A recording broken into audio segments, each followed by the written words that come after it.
विषय बचेगा, सब पक पक पक पक करके निकल जाएगा और अध्यक्ष बस सुनने के लिए।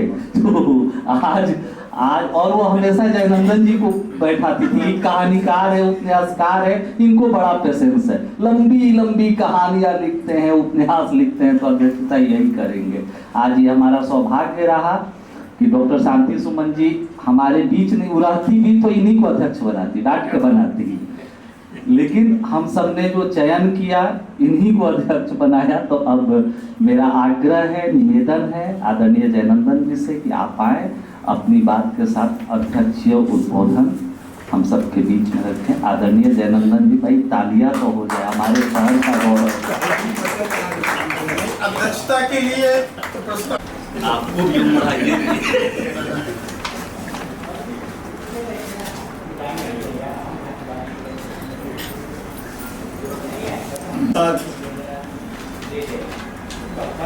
आलोचना के शिखर पुरुष डॉक्टर करण सिंह चौहान सर, मेरे अजीत मित्र डॉक्टर सुभाष चंद्र गुप्त, या पहले शांति जी भी कहा करती थी कि मैं अध्यक्ष वाले ओहदे पर नहीं रहूंगी। मुझे मैंने अध्यक्ष को सुनने के लिए तो कुछ लोग बैठे रहते हैं, लेकिन ऐसा कुछ मैं भाषण आज नहीं करने जा रहा हूँ जो आप लोगों को बहुत अलग से सुनाई पड़ेगा। मान बहादुर सिंह के बारे में मैं कुछ बातें करना चाहता हूँ। हालांकि उमाशंकर जी ने बहुत सारी बातें कही है। एक किताब आई है अखिलेश की, अक्स, पता नहीं आप लोगों ने देखा है, ये सेतु प्रकाशन से अखिलेश की किताब आई है। अखिलेश बहुत अच्छे कथाकार हैं और तद्भव के वो संपादक भी हैं। तो उनकी किताब आई है अक्स, उसमें मान बहादुर सिंह पर एक पूरा चैप्टर है। तो चूंकि अखिलेश भी सुल्तानपुर के रहने वाले हैं, सबसे बड़ी परिवार को शायद 15-20 किलोमीटर की दूरी है। तो मान बहादुर जब अखिलेश ने नया वो लिखना शुरू किया था, या फिर साहित्य की एक कविता संग्रह प्रकाशन संस्थान से प्रकाशित हुआ, बीड़ी बुझने के करीब, उसका पढ़ने लगा और कई प्रसंग उसने उद्धृत किए हैं अखिलेश ने, और बहुत ही रोचक प्रसंग। उससे पता चलता है कि मान बहादुर सिंह कितने जीवट प्रकृति के व्यक्ति थे। पूरा जमशेदपुर में दिल्ली वो भी नहीं, उसी तरह से मान बहादुर सिंह में दिल्ली नहीं पहुंचे। तो बड़े शहरों का एक जो आकर्षण होता है और उसका जो प्रभाव होता है, छोटे शहरों के लेखक उसको भोगते हैं। मैं बराबर कहा करता हूँ कि जमशेदपुर जैसे छोटे शहर से हम अगर 120% अपना श्रम लगाते हैं, अपनी साधना लगाते हैं, तो हमें रिटर्न 70 या 80% होता है। लेकिन दिल्ली जैसे, दिल्ली, लखनऊ, पटना, भोपाल भी आजकल हो गया, बनारस जैसे शहरों में अगर आकर आप 80-70% लगाते हैं तो आपको रिटर्न 100-120% मिल जाता है। आप देखिए कई करोड़ की फिल्में लोग बनाते हैं और उसमें उसका 5वां-6वां हिस्सा मार्केटिंग में लगाते हैं तो, लेकिन साहित्य में चीज नहीं है। हम कुछ लिखते हैं और खुद भी मान बहादुर सिंह अंग्रेजी में एमए थे और वो बाद में किसी इंटर कॉलेज में, वहीं के इंटर कॉलेज में प्रिंसिपल हो गए थे। तो कुछ लोगों ने कहा कि देखिए आप कविता वगैरह लिखते हैं, आप होती है वो आप वहन कर पाएंगे या नहीं कर पाएंगे, नहीं कर पाएंगे। लेकिन मान बहादुर सिंह जीवट किस्म के व्यक्ति थे, उन्होंने कहा कि नहीं देखता हूँ। तो वो उन्होंने प्राचार्य का पद भी संभाल लिया और वो बहुत, अखिलेश ने लिखा है कि बहुत ही कंजूस प्रकृति के थे। तो उन्होंने कहा कि मुझे मैं कविता सुनाने वाला हुआ है तुम लोगों को। 3-4 मित्र बन गए थे उनके, सभी युवा पीढ़ी के। उन्होंने कहा कि नहीं हम लोग कविता नहीं सुनेंगे, हम लोग बहुत भूखे हैं, पहले हम लोगों को खाना चाहिए। बोला खाना कौन देगा तुम लोगों को? बोला आप देंगे, आप कविता सुनाएंगे तो आप देंगे। तो बोला तो क्या खाओगे? तो कोई करीम होटल था जहाँ पर मटन बिरयानी वगैरह बहुत शानदार मिला करती थी। तो कहा कि वहाँ खिलाना पड़ेगा। और वो कहे नहीं वहाँ हम नहीं जाएंगे, लोगों को समोसा खिला देंगे। तो नहीं हम लोग तो वहीं खाएंगे। तो ले गए खिलाने के लिए, और उसके बाद खाने के बाद इतना बड़ा बजट हो गया, बिल हो गया कि वो कहने लगे कि अरे इतना पैसे में तो मैं अपने पोती के लिए फ्रॉक ले लेता और कुछ घर के सामान में ले लेता।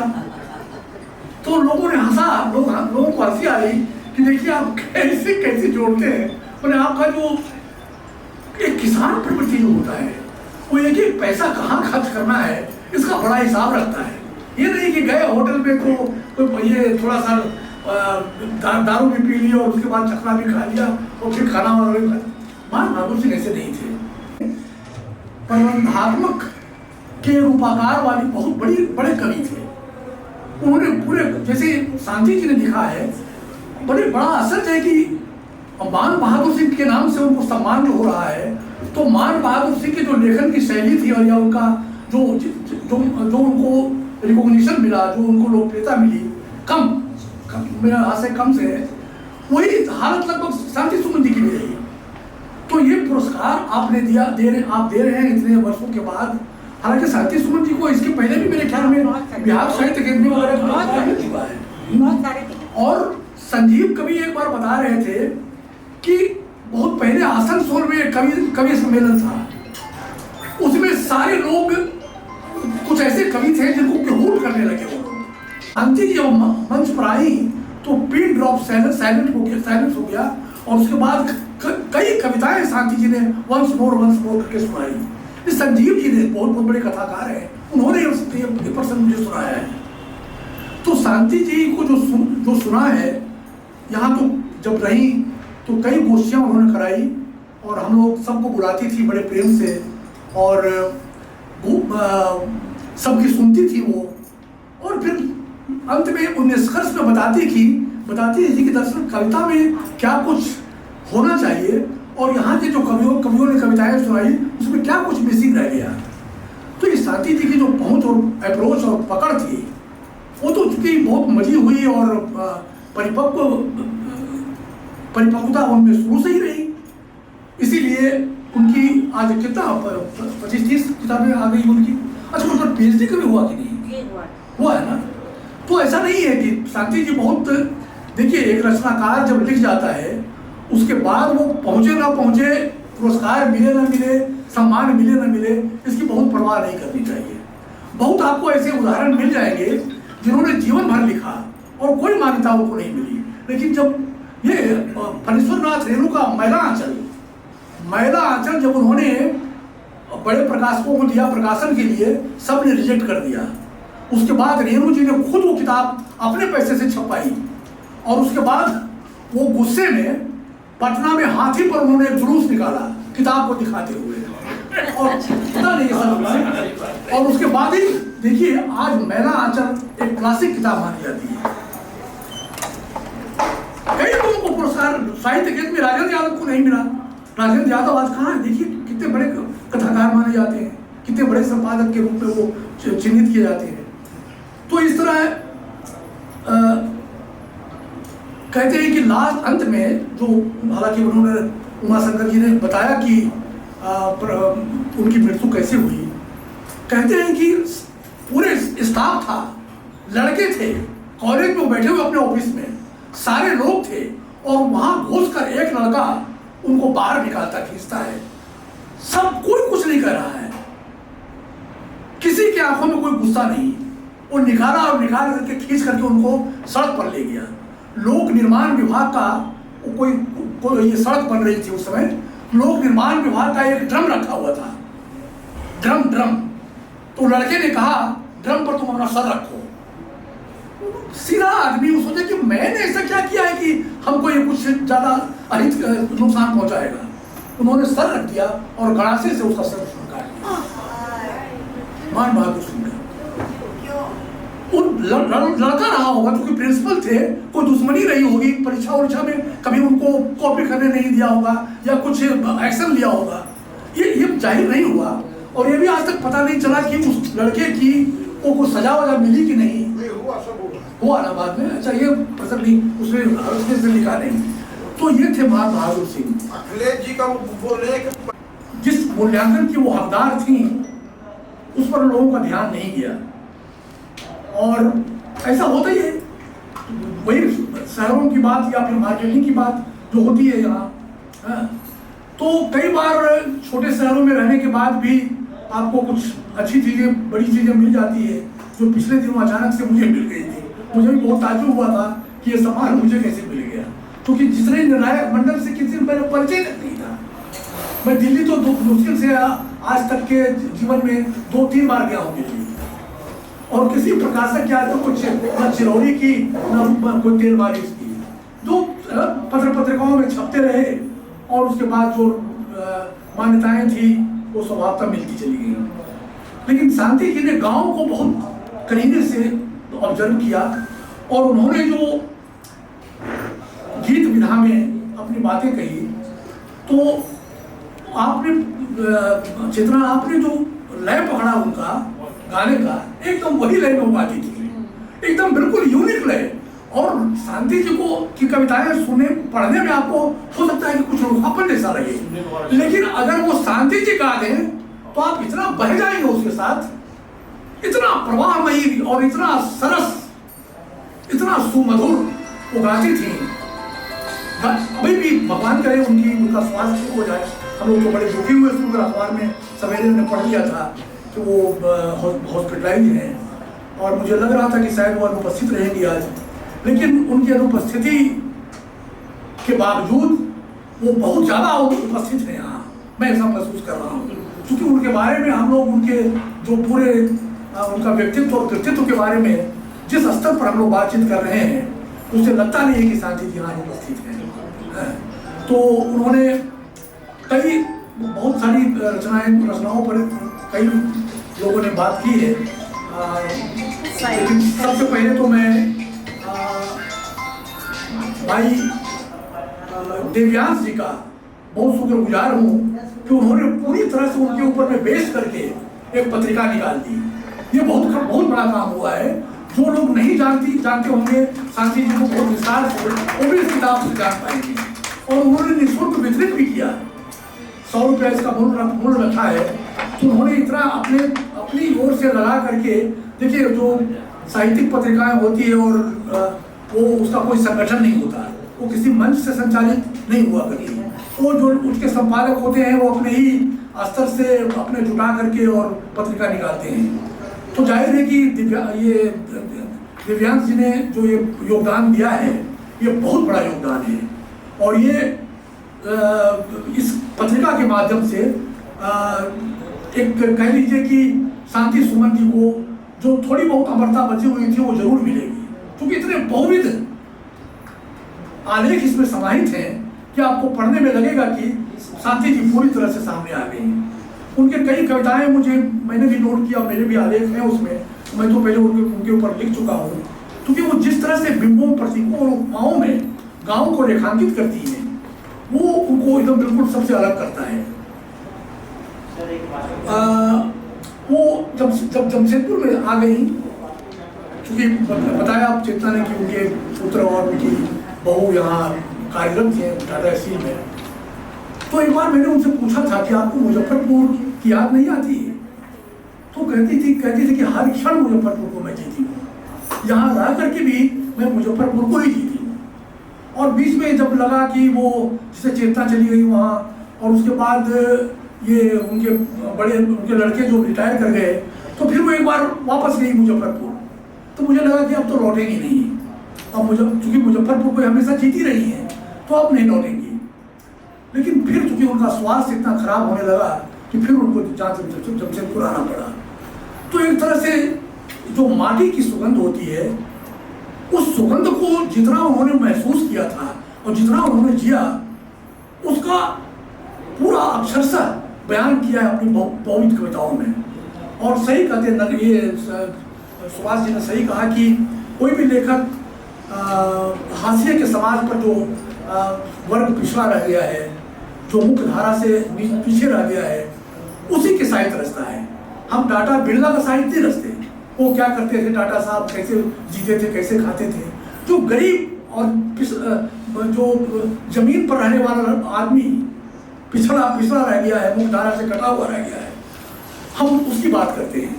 शांति जी ने भी लगभग एक किसी संगठन से जुड़ी हुई ना रही, फिर भी इनकी पूरी कविताओं में कहीं न कहीं वाम की गूंज दिखाई पड़ती है, वाम विचारधारा की गूंज हर गीत में इनको दिखाई पड़ती है। वो बाजारवाद पर उन्होंने एक बहुत अच्छी बात कही है कि बेच सकोगे ओ बाजारों क्या माँ के संबंध, बेच सकोगे ओ बाजारों क्या माँ के संबंध, अवलंब पिता के, ये जब गा करके सुनाएंगे तो और अच्छा लगेगा, अवलंब पिता के पति पत्नी के अनुबंध, मंत्र सूचिता के केवल भरमाया तुमने लोगों को बकाया, चीजों में रंग बिरंगी बिखरा अपनी माया। ये बाजारवाद कितना बड़ा त्रासदी बनकर हमारे सामने आया है और इसकी विडंबना हमारे परिवार को किस तरह तोड़ती है, मरोड़ती है और नई पीढ़ी को किस तरह बर्बाद करती है, इसकी बहुत ही बारीक झलक इन्होंने अपनी कविता में दिखाई है। बेटियों के बारे में अभी चौहान साहब ने उसका जिक्र किया था कि स्त्रियों की क्या भूमिका होती है समाज में। उन्होंने भी बेटियों के बारे में कई कविताएं, कई गीत हैं उनके, और अंत में उन्होंने किसान पर जो लिखा है, खास करके धान जो है बिहार की मुख्य फसल मानी जाती है और धान के रोपाई से लेकर के उसकी कटाई और उसकी कुटाई तक में किसान और किसान की पत्नी गृहिणी किस तरह जुड़ी रहती है, इसका बहुत मार्मिक चित्रण है और बहुत बेजोड़ चित्रण है। जो गांव नहीं देखा होगा उसको शायद अटपटा लगे, लेकिन जो गांव को जिया है, जो गांव से आया है, जो गांव में रहा है, उसके लिए वो कविता बहुत, देखिए लिखती हैं कि भूख तो कहीं पर प्यास बो रहे, भूख तो कहीं पर प्यास बो रहे, भूख तो कहीं पर प्यास बो रहे, खेतों में किसान सांस बो रहे, खेतों में किसान सांस बो रहे। वो मुख्य फसल है, धान मुख्य फसल है और वो खाते हैं तभी हमारी सांस कायम रहती है। खेतों में किसान सांस बो रहे, पानी इतना ही खेतों की प्यास नहीं बुझती। आजकल जो जल संकट है या फिर कहिए कि वाटर लेवल जिस तरह जमीन के नीचे चला जा रहा है, पर्यावरण बिखराव के कारण, पर्यावरण विध्वंस के कारण, तो पानी इतना ही खेतों की प्यास नहीं बुझती, बीजों को चिड़िया ऊपर चुन लेती।